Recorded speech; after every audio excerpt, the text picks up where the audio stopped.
Bharat England के बीच 5वां जो टेस्ट है वो धर्मशाला में 7 तारीख से खेला जाएगा।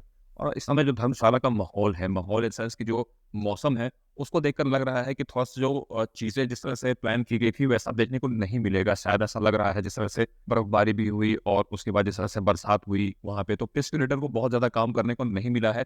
जिसकी वजह से आप कह सकते हैं कि जैसा डिज़ायर्ड विकेट भारतीय टीम चाह रही थी वैसा शायद देखने को ना मिले और आपको प्लेइंग 11 में कुछ चेंजेस यहाँ पे देखने को मिल सकते हैं। एक अच्छी खबर ये भी रही भारतीय टीम के लिए कि जसप्रीत बुमराह जो कि वर्कलोड मैनेजमेंट के चलते चौथे टेस्ट से बाहर थे, आपको याद ही होगा, वो वापसी कर रहे हैं, तो जाहिर-सी बात है कि वो प्लेइंग 11 अपनी जगह बनाएँगे ही बनाएँगे। तो इससे देख कर के लग रहा है कि 1-2 चेंजेस यहाँ पे हमको समझ में आ रहा है कि धर्मशाला टेस्ट में देखने को मिल सकता है, क्योंकि विकेट की कंडीशन जो है जब बहुत ज़्यादा आपको समय नहीं मिलता है और अगर जो विकेट है उसमें अगर घास रहती है तो थोड़ा-सा सिनेरियो जो है वो चेंजेस मतलब वहाँ पे थोड़ा-सा ये चीज़ें हैं कि जैसे अभी तक आप देख रहे थे कि भारतीय टीम जो है 3 स्पिनर्स के साथ जा रही थी। अब कंडीशंस ऐसी हैं कि अब बर्फबारी हुई है, पानी बरसा है, तो उसकी वजह से जो मौसम है, जो हवा है, वहाँ पे आपको नमी ज़्यादा देखने को मिलेगी। इसके अलावा ओवरकास्ट कंडीशंस है, तो वहाँ पे पेसर्स को ज़्यादा हेल्प मिलती है। तो ये सब सारी सारी चीज़ें ऐसी हैं कि जो कहीं न कहीं एक संकेत देती है कि प्लेइंग 11 सिर्फ मैं भारतीय टीम की बात नहीं कर रहा हूँ, इंग्लैंड टीम में भी आपको प्लेइंग 11 में चेंजेस देखने को मिल सकते हैं। जैसा कि हमने शुरुआत में बताया कि जसप्रीत बुमराह वापस आ रहे हैं, तो वो तो खेलेंगे ही, ठीक है? अब जो मेन एक देखने वाली बात है कि कंडीशंस क्या है वहाँ की। तो कंडीशन में ये है कि अब ओवरकास्ट कंडीशन की वजह से ये आप समझ लीजिए कि जो यहाँ की पिच है या जो कंडीशंस है वो हेल्प करेगी ज़्यादातर मीडियम पेसर्स को। तो एक आपके पास ऑब्वियस सी बात है, लास्ट मैच में आपने आकाशदीप को डेब्यू कराया, उन्होंने बहुत शानदार गेंदबाजी की, करीबन 4 के औसत से 3 विकेट भी निकाले, शुरुआत के 3 विकेट उन्होंने निकाल दिए थे। तो गेंदबाजी अच्छी थी और उन्होंने कप्तान और टीम मैनेजमेंट को इम्प्रेस किया। तो ये आप एक बात मान के चलिए कि वो प्लेइंग करेंगे ही करेंगे। जसप्रीत बुमराह की वापसी होगी, ठीक है? और कंडीशन जिस तरह का कह रही है उससे ये कहा जा रहा है कि मीडियम पेसर्स को मदद मिलेगी। तो आप यहाँ पे मान के चलिए कि 3 मीडियम पेसर जो है वो भारतीय टीम उतर सकती है उनके साथ। उसमें जसप्रीत बुमराह हो सकते हैं, वो रहेंगे ही। मोहम्मद सिराज रहेंगे और जो मुझे पूरी उम्मीद है कि आकाशदीप को भी मौका मिलेगा। तो 3 मीडियम पेसर ये हो जाएँगे। अब यहाँ पे 2 सवाल आ रहे हैं कि 2 खिलाड़ी कौन-कौन होंगे जो बाहर बैठ सकते हैं। एक तो सबसे पहले ऑब्वियस सी बात चल रही है कि रजत पाटीदार जो है वो उनके बल्ले से रन नहीं निकले हैं, 6 पारी उनको दे दी गई है। अब क्या टीम मैनेजमेंट जो है वो उन पे भरोसा जताएगा या नहीं जताएगा, ये सबसे बड़ा सवाल है। क्योंकि बल्लेबाज अच्छे हैं, कोई दो राय वाली बात नहीं है इसमें, क्योंकि उन्होंने डोमेस्टिक्स में काफ़ी रन बना कर के आए हैं और बैक टू बैक वो भले फ्लॉप हो रहे थे लेकिन भारतीय टीम ने उनको सपोर्ट किया है। तो एक तो ये भी यहाँ पे कहा जा रहा है कि हो सकता है कि उनको एक बार और मौका दे दिया जाए, या इसके अलावा अगर वो नहीं खेलेंगे तो फिर पूरी टीम में जो 15 का स्पॉट बचा है उसमें सिर्फ एक खिलाड़ी है जो खेल सकता है, वो है देवदत्त पडिक्कल। उनको भी डेब्यू कराया जा सकता है। हालाँकि जो पूर्व अभी हमारे संजय बांगर है, कोच रहे हैं बैटिंग टीम के, भारतीय टीम के बैटिंग कोच रह चुके हैं। उन्होंने कहा कि अगर वो देवदत्त पडिक्कल खेलते हैं तो उनको अच्छा लगेगा। मतलब एक जो माहौल है या एक सिनेरियो वो टीम के साथ रहते हैं तो एक समझ में आता है ना कि चीज़ें किस तरह से चलेंगी। तो उनके हिसाब से ऐसा लग रहा है कि शायद देवदत्त पडिक्कल को मौका मिल सकता है। अब एक तो ये है, इस पे और भी डिस्कस करेंगे। एक चीज़ और यहाँ पे देखने को मिल रही है कि अगर आप 3 महीने पेसर्स को लेकर के चलेंगे तो ऑब्वियस सी बात है कि आपको 1 स्पिनर कम करना पड़ेगा। भारतीय टीम के पास 3 स्पिनर हैं, रवींद्र जडेजा, अश्विन और कुलदीप यादव, ठीक है? अब 3 में से कौन बैठेगा? इसमें से अश्विन तो खेलेंगे ही खेलेंगे, ये तो कंफर्म मान के चलिए। रवींद्र जडेजा को भी जगह मिलेगी क्योंकि उन्होंने बल्लेबाजी से भी काफ़ी शानदार प्रदर्शन किया, आपने देखा है गेंदबाजी उनकी लाजवाब है ही।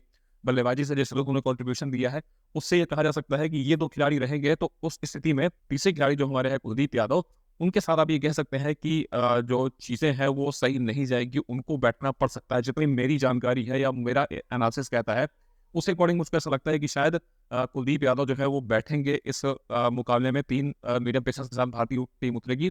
और जहाँ तक रही बात रजत पाटीदार और आप कह लीजिए देवदत्त पडिक्कल की, तो अभी तक तो ऐसा लग रहा है कि शायद मुझको ऐसा पर्सनली लगता है कि शायद भारतीय टीम जो है वो रजत पाटीदार के साथ जाना चाहिए उसको, और उनको बैक करना चाहिए। अच्छे बैट्समैन है।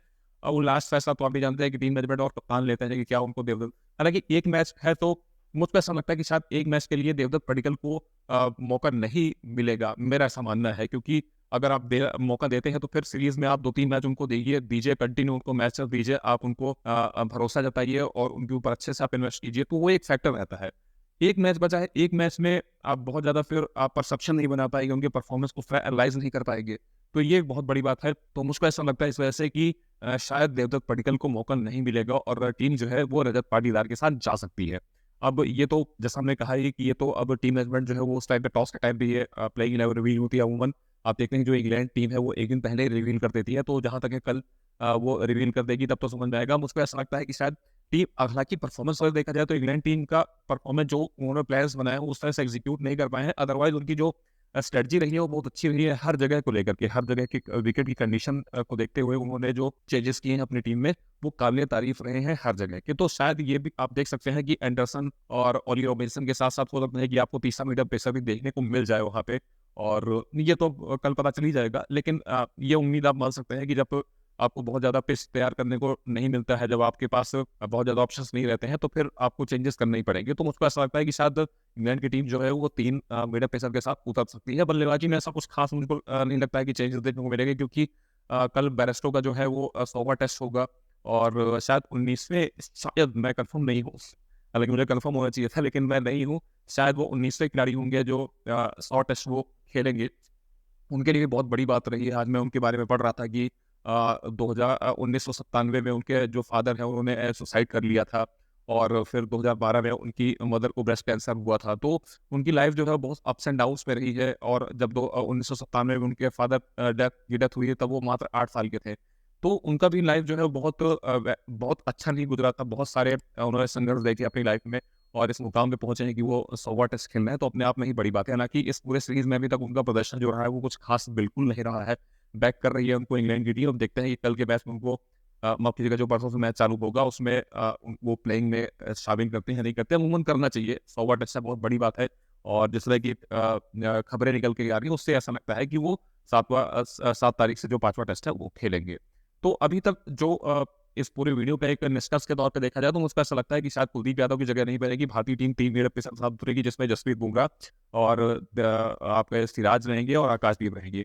और जहाँ तक रही बात देवदत्त पडिक्कल और रजत पाटीदार को लेकर के, तो मुझको ऐसा लगता है कि शायद भारतीय टीम रजत पाटीदार के साथ जाना पसंद करेगी, क्योंकि एक मैच के लिए शायद देवदत्त पडिक्कल को डेब्यू ना करवाया जाए, कोई अन्य सीरीज में करवाया जाएगा। डेब्यू उनको जगह दी जाएगी और डेब्यू कराया जा सकता है, मेरा ऐसा मानना है।